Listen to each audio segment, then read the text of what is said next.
तांत्रिक बाबा, जंगल में बहुत बड़ा अनर्थ हो रहा है। जंगल में 2 लोग आकर रह रहे हैं और हम लोगों को पकड़ पकड़ कर खा रहे हैं।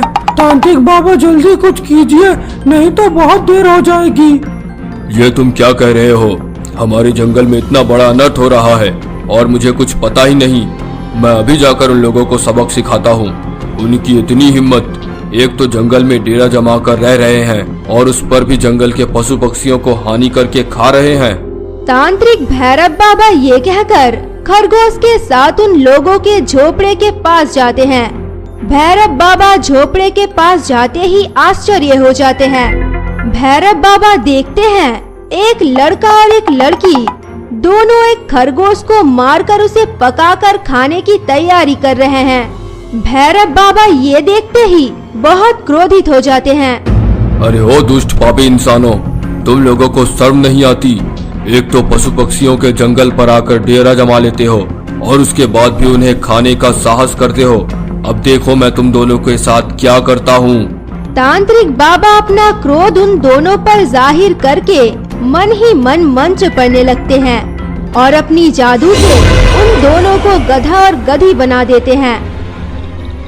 इधर सुरेश और मीना अपना ये हाल देखकर बहुत घबरा जाते हैं और तभी सुरेश तांत्रिक बाबा से कहने लगता है, तांत्रिक बाबा, आपने हम दोनों को गधा बना दिया। हमने सच में जंगल के पशु पक्षियों को मारकर खा के बहुत बड़ा पाप किया है, पर आपने भी हमारी कोई बात नहीं सुनी। क्रोध में आकर हमें गधा बना दिया। ये मेरी पत्नी मीना है, ये प्रेग्नेंट है, इसे मांस खाना बहुत पसंद है। इसके लिए ही मैं पशु पक्षियों को पकड़कर लाकर उसका मांस खिलाता हूँ। मुझे एक बात समझ नहीं आती, अगर तुम दोनों पति पत्नी हो तो एक गांव में रहने की बजाय जंगल के अंदर क्या कर रहे हो? मुझे तुम्हारी बात कुछ हजम नहीं हो रही।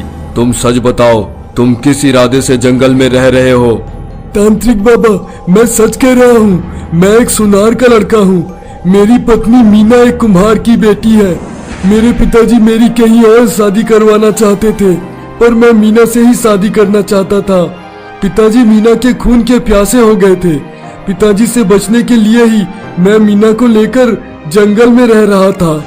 सुरेश की बात खत्म होते ही उसी समय गधी मीना तांत्रिक बाबा से कहने लगती है, तांत्रिक बाबा, पशुओं को मारकर खाने का निर्णय मेरा था, इसलिए आप सुरेश को इंसान बना दीजिए और मुझे मेरे पापों का सजा दीजिए। इसमें सुरेश की कोई गलती नहीं थी। तांत्रिक बाबा सुरेश और मीना की बात सुनकर मन ही मन दुखी हो जाते हैं। बेटा, क्रोध के कारण मैंने जल्दबाजी में तुम दोनों को गधा बना दिया। मैंने एक बार भी तुम लोगों के बारे में नहीं सोचा। मैंने तुम दोनों को श्राप तो दे दिया, इसलिए इसे मैं वापस नहीं ले सकता, पर जब तुम्हारा बच्चा जन्म लेगा तुम उसे मेरे पास भेज देना। मैं उसको तुम दोनों को श्राप से मुक्त करने का समाधान अवश्य बता दूंगा।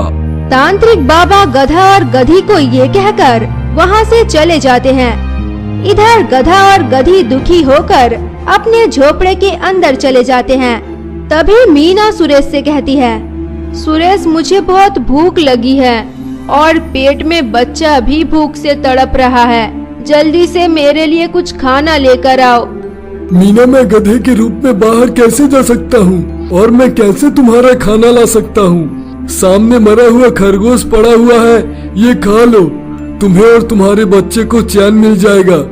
अरे मेरे भोले पति परमेश्वर, क्या आप भूल गए हम इंसान नहीं गधा और गधी बन गए हैं, इसलिए हम मांस मच्छी नहीं खा सकते। अब हम शाकाहारी है, इसलिए आप मेरे लिए हरी घास लेकर आए। हाय रे मेरी फूटी किस्मत, जंगल में आकर भी मुझे चैन नहीं है। अब हमें गाय बकरी की तरह हरी हरी घास चबाना पड़ेगा। सुरेश गधा ये कहकर कुटिया के बाहर आकर हरे हरे घास ढूंढने लगता है। तभी उसी समय पेड़ के पीछे एक शिकारी बैठकर गधे की ओर देखने लगता है। अरे वाह, क्या लाजवाब गधा है। कितनी अच्छी झोपड़ी बनाकर जंगल के अंदर रह रहा है। एक भी शिकार हाथ नहीं लगा है। अगर इस गधे को भी ले जाकर बाजार में बेचूं तो कुछ पैसे तो जरूर मिल जाएंगे। शिकारी ये सोचकर गधे को पकड़ने की योजना बनाने लगता है। तभी उसी समय गधी कुटिया से बाहर निकलकर गधे को इशारे से बुलाने लगती है। शिकारी गधी को देखकर और भी ज्यादा खुश हो जाता है। अरे वाह, हमें एड़ियां घिसते घिसते एक बीवी नहीं मिलती और इधर गधा कुटिया बनाकर अपनी पत्नी के साथ परिवार आगे बढ़ाने का प्लान भी कर रहा है। बहुत बढ़िया। शिकारी गधा और गधी को पकड़ने के लिए छुपते छुपाते एक जाल लेकर आगे बढ़ने लगता है और कुछ दूर जाकर वो गधा और गधी के ऊपर जाल फेंक देता है।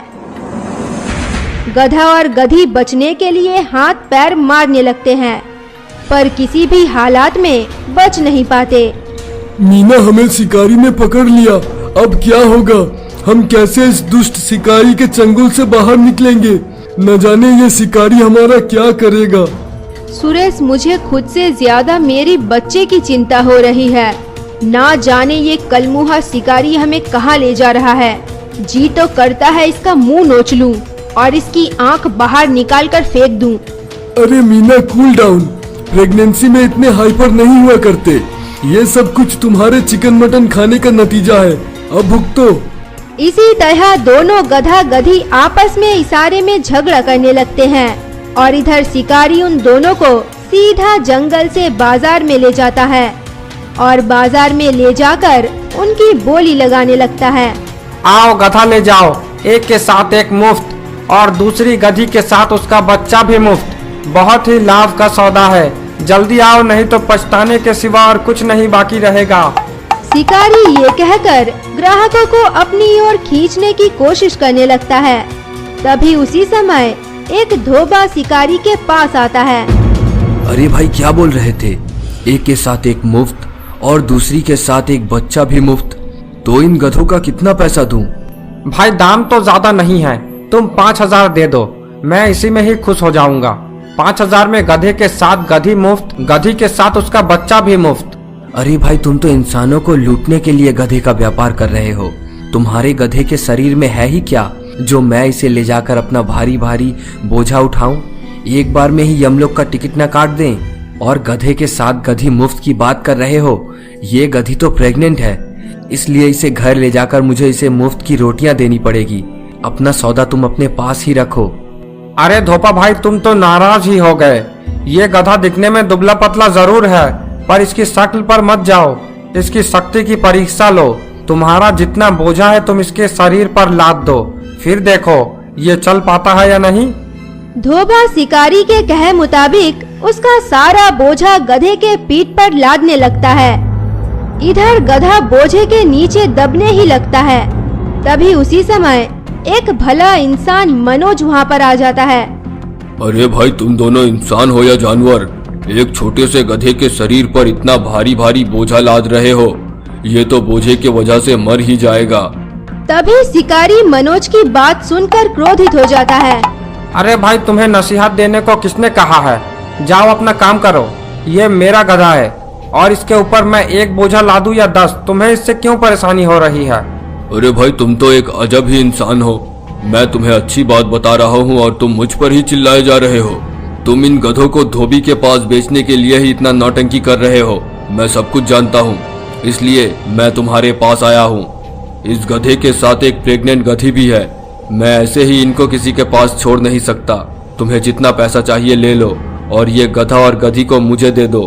शिकारी मनोज के मुंह से ये बात सुनते ही बहुत ज्यादा खुश हो जाता है और मनोज के पास से 5,000 लेकर उसे गधा और गधी दे देता है और खुशी खुशी अपने घर चला जाता है। मनोज गधा और गधी को लेकर अपने घर जाता है और अपने बच्चों को गधा और गधी को दिखाने लगता है। मनोज का बेटा एक साथ 2 गधे को देखकर बहुत ज्यादा खुश हो जाता है। इधर गधा और गधी आपस में इशारों में बातें करने लगते हैं। मीना, मुझे ये लोग बहुत अच्छे लग रहे हैं। मुझे लगता है ये लोग हमारा और हमारे बच्चों का बहुत अच्छे से ख्याल रखेंगे। अभी यहाँ हमें किसी से भी डरने की कोई जरूरत नहीं है। हाँ, तुम ठीक कह रहे हो सुरेश। मुझे भी ये लोग बहुत अच्छे लग रहे हैं। अब हम खुशी खुशी यहाँ